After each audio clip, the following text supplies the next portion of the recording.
अस्सलाम वालेकुम फ्रेंड्स, उम्मीद है कि आप सब खैरियत से होंगे। तो फ्रेंड्स, आज जो मैं आप लोगों को टिप्स बताऊंगी वो शेफ़ गुलजार की बताई हुई टिप्स हैं। शुगर वाले जो लोग होते हैं जिनकी टांगों में और पाँव में दर्द होता है, ये उनके लिए बहुत ज़्यादा ज़बरदस्त टिप्स हैं।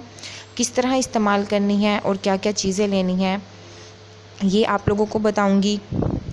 इसके इस्तेमाल में सबसे पहले तो आप लोगों की जो शुगर है वो नॉर्मल होनी चाहिए। ब्लड प्रेशर भी आप लोगों का हाई नहीं होना चाहिए, ठीक है ना। वज़न भी आप लोगों का नॉर्मल हो, ये ना हो कि बहुत ज़्यादा वज़न हो। तो ठीक है, आप लोगों ने क्या करना है, 3 माह का ये कोर्स है, आप लोगों ने 3 माह तक इसे इस्तेमाल करना है। इंशाल्लाह ताला आपको फ़ायदा होगा। तो आप लोगों ने 3 चीज़ें ले लेनी है, पंसारी की शॉप से आप लोगों को मिल जाएंगी। सालब मिश्री 50 ग्राम, सिंघाड़ा 50 ग्राम, गूंद कीकर 50 ग्राम।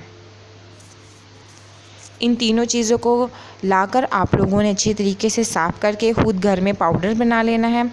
आप लोगों ने 1 चम्मच निहार मुँह नीम गर्म दूध के साथ लेना है और वॉक भी आप लोगों ने करनी है 10-15 मिनट, ठीक है। इंशाल्लाह ताला आप लोगों का जो ये मसला है टांगों में और पाँव में दर्द का, ये बहुत जल्द ठीक हो जाएगा और आपको बहुत फ़ायदा भी होगा। हर्बल का कोई नुकसान नहीं होता। हमारा चैनल अगर आप लोगों को पसंद आया वीडियो वगैरह तो हमारे चैनल को सब्सक्राइब लाजमी कीजिएगा, वीडियो को लाइक एंड शेयर कीजिएगा। Thank you for watching my video.